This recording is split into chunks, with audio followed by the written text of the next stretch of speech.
God, not that guy. He always comes bearing really inconvenient gifts. Brought you some saltwater tropical fish. Now you gotta feed him every 2 hours, and I fed him an hour ago. Son of a...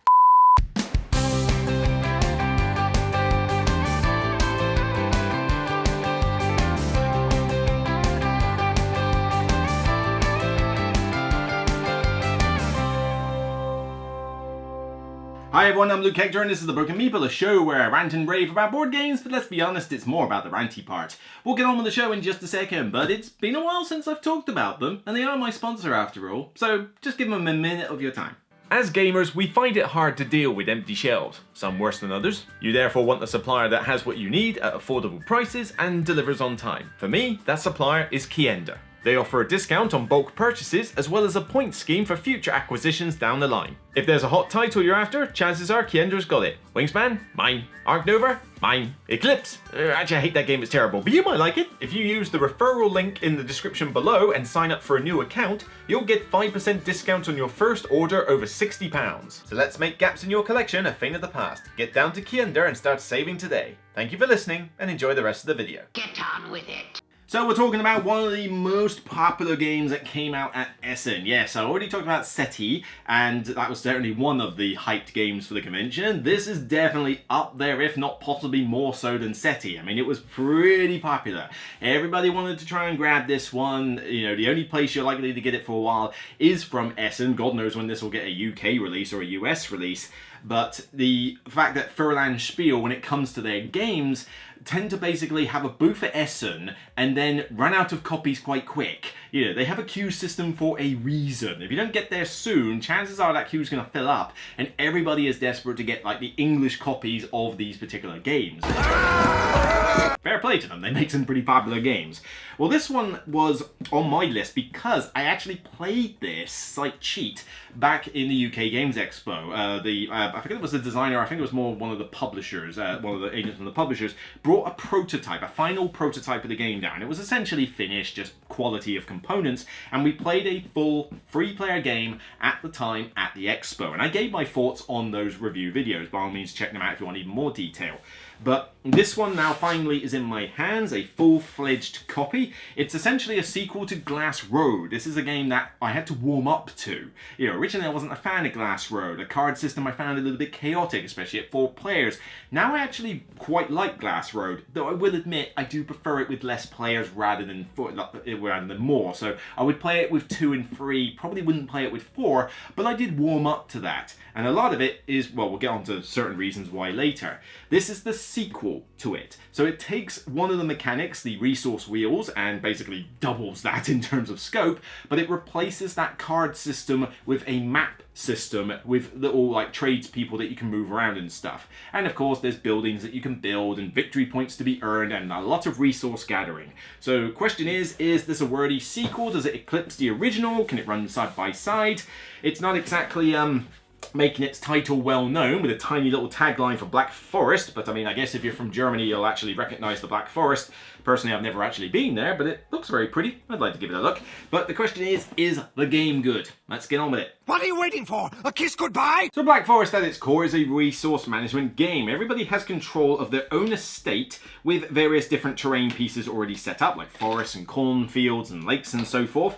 But everybody mainly has control of these 2 resource dials. So if you're familiar with Glass Road, you already know what this is. But now instead of 1, you have 2. Double the trouble. You basically have resource markers on these, and they operate a little bit like clocks, in the sense that your resources are tracked by the numbers on the internal spin wheels there, and you know, you've got quite a lot of these markers, so you know, I'm not going to put them in exactly the right place, but yeah, all of these markers are on your wheels and you are tracking these things. And the idea is that as you go through the game, you are collecting resources and spending it to do various things, like building up your estate or making glass or, you know, producing other resources.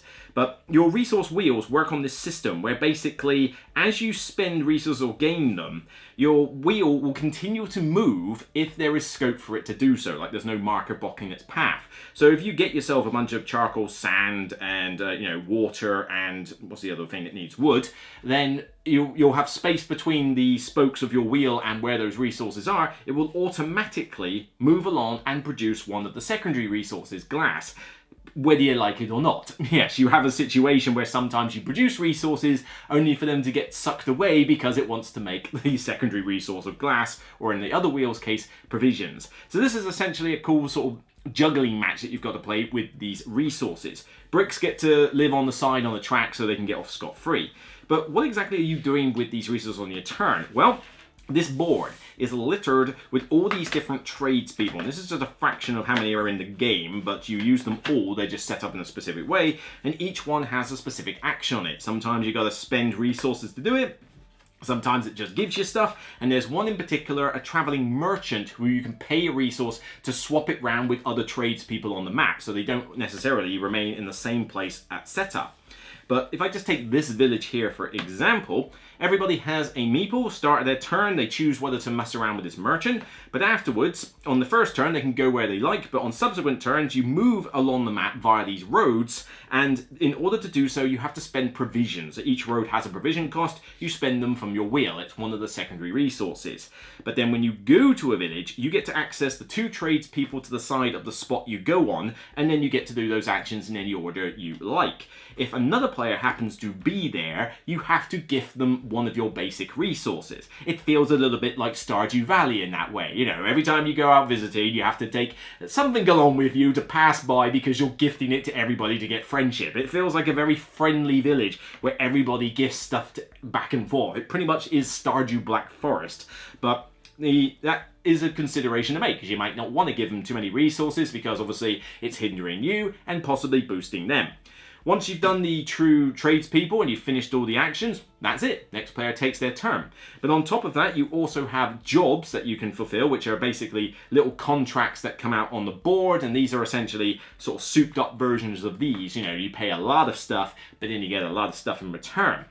But as well as obviously, it's not just simply resources. I mean, the resources that you can get will help you get cows and pigs, which can live on your board and get you points for, you know, putting them in stables, or you can just, shall we say, use them to get certain other resources, thinking much more of the meaty variety. But then also you'll have several sideboards, which I haven't populated at the moment, but one will have special buildings on them, which are essentially dictated at the start of the game. This is not all of them, there's a whole bag full of these things, and they're basically big buildings that you build for a lot of resources, but they get you a lot of points, endgame scoring. But then, much like the game Caverna, you'll have these 2 sideboards populated with buildings, and like I say, this is not all of them, this is just a fraction of them. There are 36 buildings in the game that populate these, all of which are double-sided. So yeah, you have got 72 different buildings effectively, from the small buildings that can be in the game, and they're all set up from the start. So your resources are basically used to build up your estate. How do you want to do it? Get a bunch of ponds, get a bunch of cornfields and use them in that way? Do you want to, you know, get a bunch of animals and use them, or just put them on your estate in stables for points? Or do you want to build a bunch of these buildings? Some let you convert X resource to another, some are endgame scoring, some are instant bonuses, and they're worth victory points as well. The game continues until somebody gets their spindle clock to basically move so far around that their provisions pass by a certain spot on their board. It's marked with a little hourglass. Once one of their markers does that, it triggers the end of the game, everybody gets one more turn, and then the game ends and you total up your victory points. That's easy! So let's talk production first. Wow, you gain a lot of pieces in this game. This is kind of a thing with a lot of Furlanspiel and Rosenberg games. There's a lot of stuff here. I mean, this is littering my table, and all I've taken out is basically one player's components, the sideboards, the main board, one set of resource dials, and a few of each of the tradespeople and buildings. There's a lot more in this thing. I mean, blimey, you will litter your box with, I know these are like bagged up to an extent, but there's job tiles in here, there's, you know, the stables, there's loads of these boards, you know, with these expansion elements that you can put onto your estate. You've got the, you know, the cows and the pigs, all the rest of the buildings, all the rest of the cornfields, all the rest of the big buildings. You gain a lot of stuff in here. It takes a while to punch everything out. and it's littered with the typical style of artwork you expect from Uwe Rosenberg games. It's not going to win awards, but it's colourful, it's cute, and if you look around the board, you'll see occasional Easter eggs, like, you know, people have spotted weird looking huts, like maybe a gingerbread hut somewhere. I saw a little red devil in one of mine somewhere, you know, I don't know why he's there. You know, we kept Googling Black Forest devil to see if there was some like old wives' tale about some devil in the Black Forest. Yes, the number I was thinking of was the letter M. And it looks colourful and striking on the table. That being said, it's a table hog. Hoo-hoo-wee! Yeah, I mean, this board is already pretty big, as you can see. You have then got to have these on the side of the table. So you need to have this big board, you need to have this big board, and this big board, you know, in full show of everybody. Then you need to have your estate, which can potentially have somewhere like about 2 to 3 of these things along the side by the time the game is over.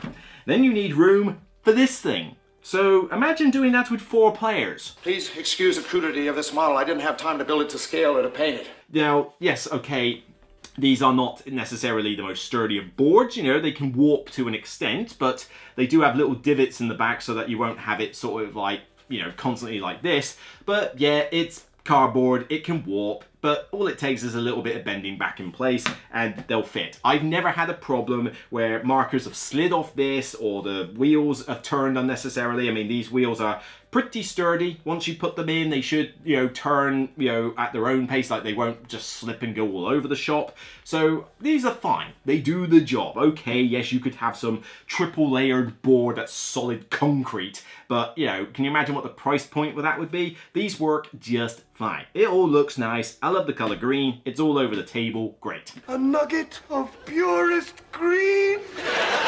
Now, you would have heard me in my SETI review mention that one thing I kind of like is when a game that is fairly thinky for what it is doesn't require big teach. I don't really have a name for this ratio that we could call it, but it's essentially like how much effort does it take to get into the game, learn it, and get the rules down versus the amount of thinkiness that you actually do. You play a Lacerda game, you play something like, funny enough, Unconscious Mind, for example, that's underneath this lot, you know, and you expect a massive ton of rules overhead.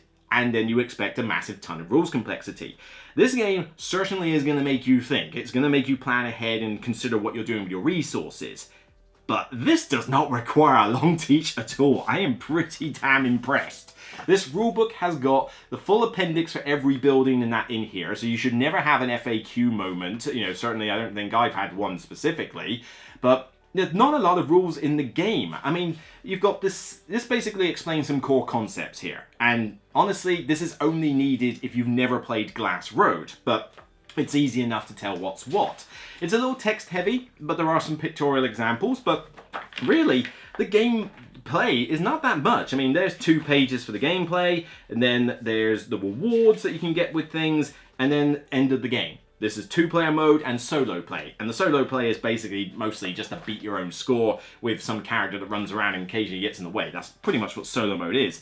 But teaching this game, especially if you've played Glass Road before, is an absolute cinch. Because the iconography is very clear. Nothing is difficult. Once you know how the buildings work, you know, blue ones are conversions, beige ones are one-off bonuses, it's easy to tell what they do. The tradespeople all make sense. Not one of the tradespeople has an ambiguous iconography on it. It's all really easy. Even your, like, spindle board is clear to follow where the markers start, what resources you have, and where things go. It's all nice and clear. But teaching it is a cinch, because what's the turn sequence? I mean, you take your guy, you move it to a different place, pay the provisions, do the 2 actions on the tradesperson, next person's go.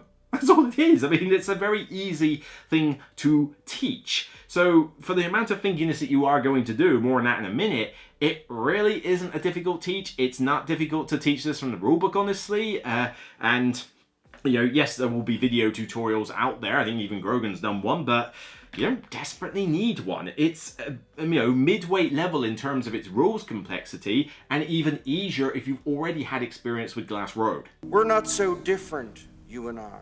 The amount of variety in this game is off the friggin' chain. I mean, I mentioned the buildings. All of these are available at the start. So think Caverna. You remember? I mean, that's kind of what Black Forest is. It's kind of if Glass Road and Caverna had a baby. This is what it is.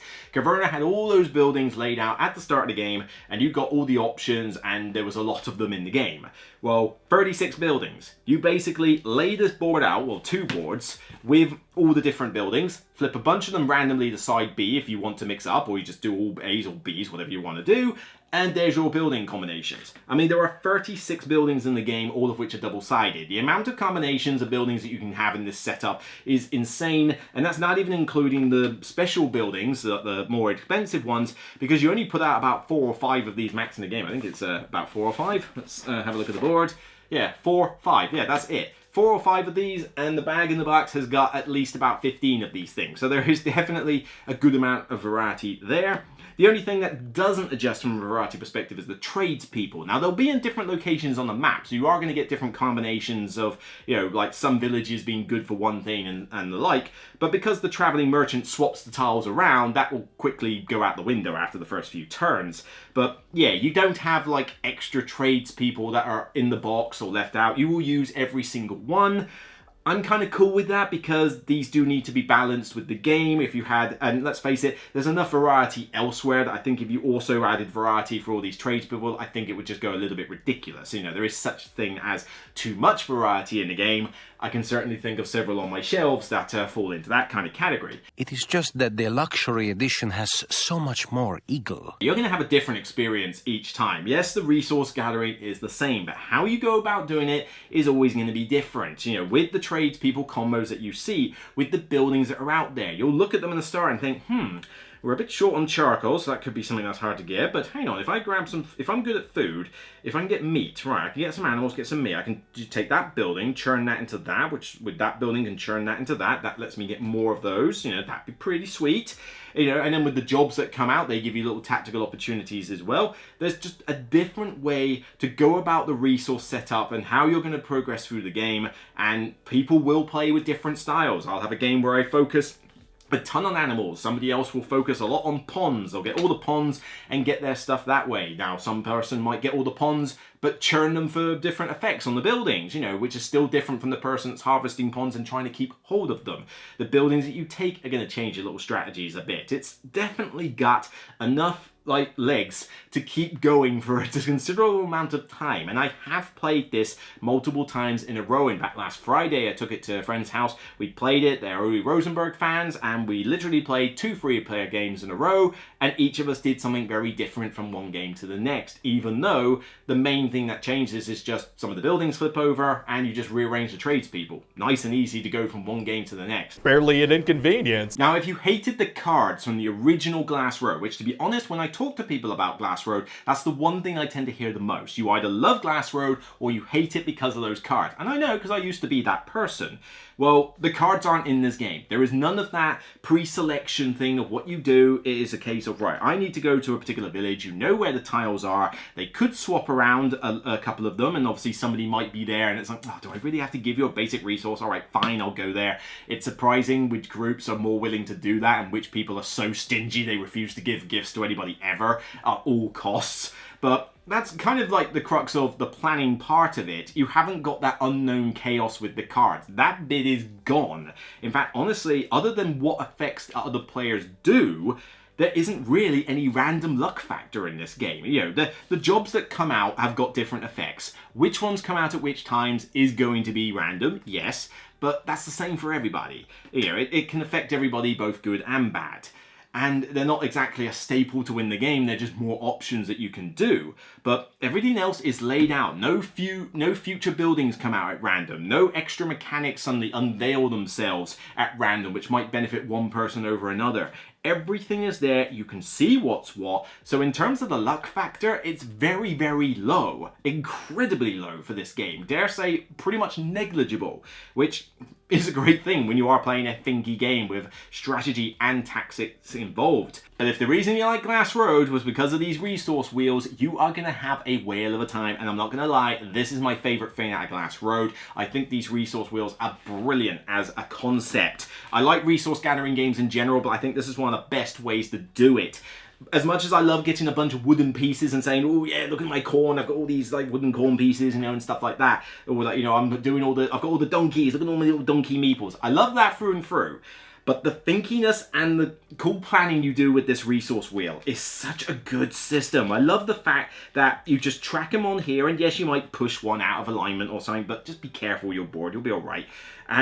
But I love the idea that this wheel will move of its own free will, you know, if it can. The amount of times that I am laughing my head off because somebody at the other end of around the table says, oh, but it's making this, why? You know, is always a thing. You know, my mate will have a plan. He was like, right, I can get this wood, that'll be great. Right, I'll get this bunch of wood, and this allows me to get some charcoal. And, oh, but now I'm gonna make 2 glass. Oh, for crying out loud, I wanted the wood. You know, and it can trip you up, but that's a part of the game. It's part of the thinkiness and the planning forward. But it's still hilarious the amount of times that me, myself included, get caught out because I think I've got a bunch of stuff, and then I realise, darn, I've got to auto-make provisions. That's a problem. It's like, I don't want to. You might deliberately hinder one of your resource markers so that you can get lots of something else and not make glass, which is kind of weird in a game where you're supposed to make glass because a lot of the buildings that are really good require it. But it's just a clever system of resource management, and it causes laughs. It causes you to really get your brain cells work and try to like think, well, how can I manipulate this and get some of that and get some of that? I need to make some glass, but that means I need water. Where the hell do I get water? Well, he's doing it, but I'm on the other side of the map. Where can I get water at this end? Merchant? And you swap those two around, that'd be pretty good. It really is getting your brain cells firing on all cylinders to think about the best way to be efficient with your resource management. And it's just such a clever, cool system. Now you might think that it's a little bit tricky to know, well, hang on, which building do I need for stuff? But to aid with this fact, and I hope that Furland is watching and they do this for Caverna. If you do this for Caverna, I will buy these, guaranteed. But these boards have symbols down the left that tell you what the buildings on the road do. So if you're looking for something that produces sand, for example, you know to look at this row because all of these buildings will have something to do with collecting sand. If you make boards like this for Caverna as a side thing, like an add-on promo or something, I will buy them off you without question. Shut up and take my money! And for the solo gamers, you get the solo mode in here as well. It is beat your own score, unfortunately, which is a bit of a downer because I do get a little bit bored with that type of like that style of solo mode, but it is a very easy solo mode to do. Basically, you just flip over the board to a side where the player counting is different. It's basically you got a little track, that's it. But instead of having one pawn that you move around the villages, you effectively take all 5 pawns, and then as you play, you are time constrained. So you have to play 5 rounds with 5 turns each, and you place the pawn out onto a location for each time. So you don't actually move around the villages, but you not only are you time constrained that you only have so many turns in the game, but when you place a pawn out, fine. If you place the white one, which is the neutral one, you don't pay any cost. But any pawn that you place after the last one you did that's in a different village, you've got to pay the provision cost to move there. And if you put a pawn down somewhere where there's already a pawn somewhere, then you've got to pay a basic resource to the bank. Other than that, most of the other elements of the game get some minor changes for solo play, but that's kind of it. You still do what you do in a multiplayer game. You get to have fun with all these buildings. You get to have fun with your resource, your resource wheels. You get to do all the cool resource management shenanigans that you had before. Do I like the fact that it's time constrained? Yes and no, because it does add a bit of a challenge to the game to try and get everything you want done in a shorter space of time. But when you're playing the main game, you're probably taking more turns than 25 turns before the game ends. So you definitely feel like you've got more scope to achieve stuff compared to the solo mode. But that being said, it's a very easy solo mode to do. I've played it, it's good fun. I do wish that there was more than just beat your own score. There's a small blemish, particularly when you're just having so much fun messing around with all the stuff that's in here. This is why Superman works alone. Certainly a lot of love for this game so far, but let's talk about the elephant in the room. There is one flaw with the game, and I accept that this flaw is generated by the game, but it's also a person thing. But you need to be aware. There is a certain type of player that needs to stay the hell away from this game like crazy. The AP player. The analysis paralysis player. The person who can't stand looking at a bunch of options in front of them and can't process them quick enough to take their turn within, say, 2 hours. Well, we're waiting. Yeah, those people exist. This game gives you a bucket load of options on every turn, which I love. The game doesn't take that long to play. I mean, you will wrap this up in about 90 minutes. 2 hours at the absolute max with 4 players that are going slow, but typically you will get this done in a 90-minute time frame. Fantastic. But the downtime can be a bit long if you get the wrong people in here. I mean, I can play this with people who have played Rosenberg games to death, and they can still be thinking hard about their turns, because especially on the first turn, where your guy can go anywhere on the map, you know, some of these spaces are a bit more limited when you run out of provisions and you know you can only go to the next village, but especially that first turn where you can go anywhere, your brain is overwhelmed with the amount of options, because you're looking at all these buildings and deciding, well, which buildings do I want and what do I need? Well, that means I need to go there. Well, I need to get that. Well, where do I get this? Well, I'll go there, but then I'm trapped in that village because the guy's over there. Can I swap it over later? And you are trying to process all this in your head. That takes time. It's something you really want to be doing before it's your turn. So this problem can be mitigated with the right group. But be warned, this game is capable of creating some of the most die-hard analysis paralysis I have seen in players. You know, I have played this with a motley crew of people, some of which I know are prone to AP, and believe me, those people can drag this game out quite a bit, to the point where I'm biting my nails beyond where they normally are bitten through, because I'm probably going into bone and bone marrow at this point, because I'm just biting them so hard, waiting for them to take their turn. Get on with it. Yes, get on with it. Yeah, and I can be guilty of AP in this. It's just a game that generates a lot of it. All those buildings, all these tradespeople, your resources, how they're going to manipulate once you move them, and whether they'll produce provisions or glass or something. There'll be some people maybe take backsies on a turn, like they'll go for a process, get to the end, realize that they've mucked it up with their resource wheels, and then have to go back and try something else. You can get some slowdown elements with this, but this is not that unusual from other games that are big, you know, and heavy. And this one, granted, is not quite as, you know, big and heavy as a Lacerda game or a Mind Clash game or something, but the advantage this one has over those is that this one gives you a decent amount of thinkiness compared to those games, but doesn't overcomplicate you with a bunch of mechanics. But people are still going to freeze over the options. Be warned. Everybody got that? Whew. Uwe Rosenberg, Tito Lorenz, my god, have you created a hit here. This game is a ton of fun. I like resource management games in general, and Uwe Rosenberg tends to be the guy I go for resource management. But this takes some of the best elements I like from several games and shoves it into one. You know, you've got the typical resource management that he's known for, but you don't have to feed your people all the time. Did I once mention feeding my people? No, because you don't do that in this. Thank God we got rid of that mechanic. Okay, cool. You then have the ridiculous choice of the buildings, a la Caverna. One of my favourite things about Caverna is all those different buildings you can use. Well, here they are, and you know, you get them in Glass Road as well, but you didn't have anywhere near as many as this. In Glass Road, you've got a lot more here.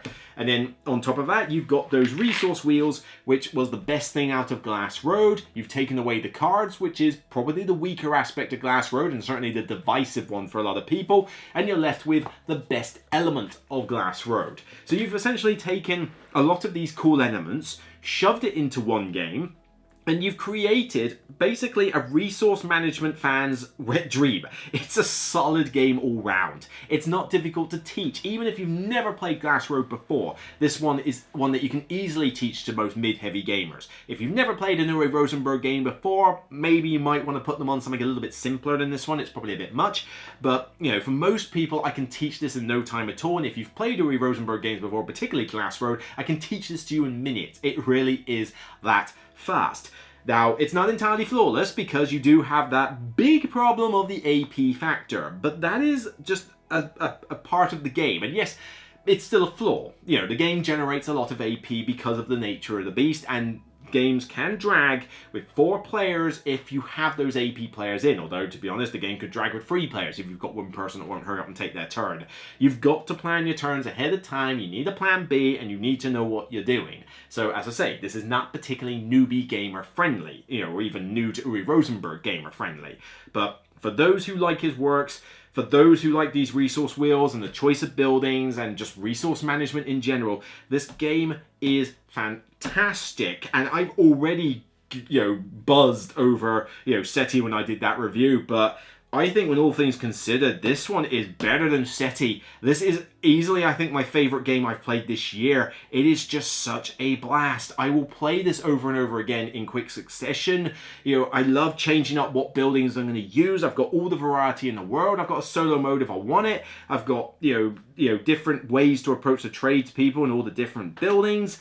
And it really gets those brain cells firing with a lot of forward planning and a lot of tactical and strategic opportunities in the game. It is just so much fun. It is a 10 out of 10 easily. The last time I gave a 10 for SETI, I said it was a low 10. You could argue it was a high 9. This is a comfortable 10. This is a benchmark for Uwe Rosenberg and resource management games. It gives you a lot of that thinkiness and all those options, which I do love in games when a game gives you a lot of cool options and each one feels quite cool. But it's, and it gives you a lot of thinkiness. But it doesn't then, offset that with overcomplicated rules, over fiddly elements, and stuff that grinds the gears, which is, kind of good on the basis that you are effectively grinding 2 gears all the time. But, it doesn't get clunky. It's still silky smooth, with the only hiccup being how well can you plan your turn before it's your turn.